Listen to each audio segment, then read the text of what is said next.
India ஏன் பாஜக தோக்கணும்னு விரும்புது? அதுக்கான சில காரணங்கள். மணிப்பூர் மாநிலத்துல பெண்களை நிர்வாணமாக்கி அவமானப்படுத்தியது, பல ஆயிரம் பொதுமக்களை படுகொலை செய்தது, நூற்றுக்கணக்கான ஆலயங்கள் தீக்கு இரையாக்கப்பட்டது, பல ஆயிரம் வீடுகள் இடிக்கப்பட்டது.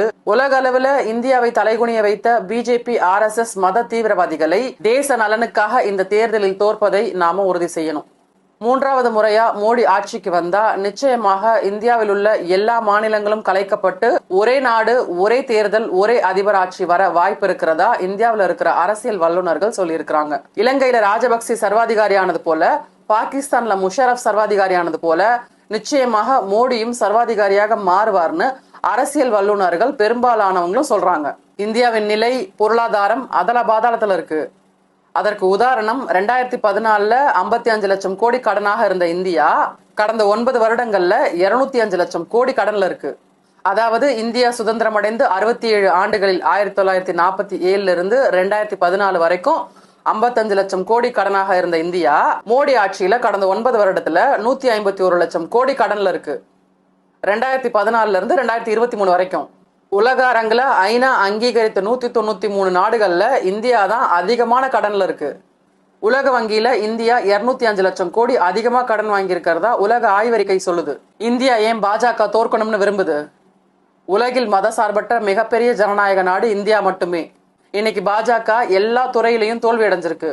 இதை மூடி மறைக்க அப்பாவி மக்களை தூண்டிவிட்டு நாம் ஹிந்து, ஜெய் ஸ்ரீராம், ராமர் கோயில்னு மதவாத அரசியல் செய்யறது, இந்தியாவின் செல்வத்தை அம்பானி அதானி கையில் வித்தது மற்றும் குஜராத்தி பணக்கார முதலாளிகள் கைகளில் மட்டுமே குவித்தது, நீதித்துறை, CBI, ED, அமலாக்கத்துறை மற்றும் தேர்தல் அதிகாரிகளை விலக்கி வாங்குறது, EVM மிஷின் கோல்மால்கள், நேரு காலத்துல காங்கிரஸ் அரசாங்கம் உருவாக்கிய அரசு பொதுத்துறை நிறுவனங்களை எல்லாம் தனியார் நிறுவனங்களுக்கு வித்தது, வேலையில்லா திண்டாட்டம், வருடத்திற்கு 2 கோடி பேருக்கு வேலைன்னு இந்திய மக்களை ஏமாத்தியது, பெட்ரோல் விலை உயர்வு 58 ரூபாயில இருந்து 103 ரூபாய், கேஸ் விலை உயர்வு 400 ரூபாயில இருந்து 1130 ரூபாய்.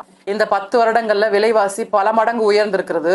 தமிழ்நாட்டுக்கு தர வேண்டிய நிதியை தராம நாம கட்டுற வரி பணத்தை எல்லாம் பாஜக ஆளும் மாநிலங்களுக்கு கொடுத்து தமிழர்களை வஞ்சிக்கிறது.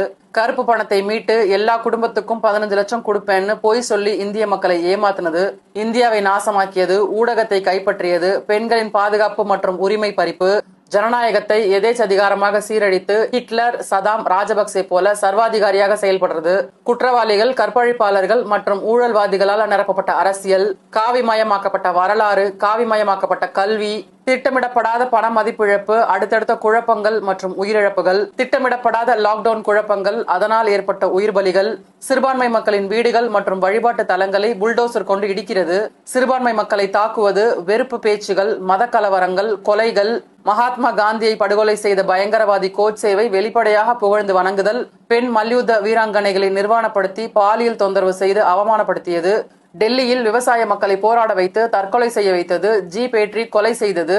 ஏன்னா காந்தியவாதிகள் மற்றும் அம்பேத்கர்வாதிகள் பாஜக தோக்கணும்னு விரும்புறாங்க. அரசியலமைப்பின் மேல் நம்பிக்கை உள்ளவர்கள் பாஜக தோக்கணும்னு விரும்புறாங்க. மதசார்பற்ற இந்தியர்கள் பாஜக தோக்கணும்னு விரும்புறாங்க. தலித்துகள், பட்டியலினத்தோர், பழங்குடியினர், ஆதிவாசி மக்கள், பிற்படுத்தப்பட்டோர், சீக்கியர்கள், இஸ்லாமியர்கள், கிறிஸ்துவர்கள்னு எல்லாரும் பாஜக தோல்வி அடையணும்னு விரும்புறாங்க. எல்லா துறைகளிலும் பாஜக தோல்வி அடைஞ்சிருக்கு. உங்களை சுத்தி குறைஞ்சது 10 பேருக்கு இந்த புரிதலை ஏற்படுத்தி தேசிய வாக்காளர்களை மதசார்பற்ற ஜனநாயக இந்தியா கூட்டணிக்கு வாக்களிக்க செய்யுங்க. அனைவரையும் உள்ளடக்கிய இந்தியாவை வர சந்ததியினர் பார்க்கணும். பாதுகாப்பான சமூகம், பாதுகாப்பான வாழ்க்கை, பாதுகாப்பான எதிர்காலம், இது எல்லாத்தையும் நாம அடுத்த தலைமுறைக்கு கொடுக்கணும். இந்தியா நலன்ல அக்கறையோடு இருக்கிற ஒவ்வொரு இந்திய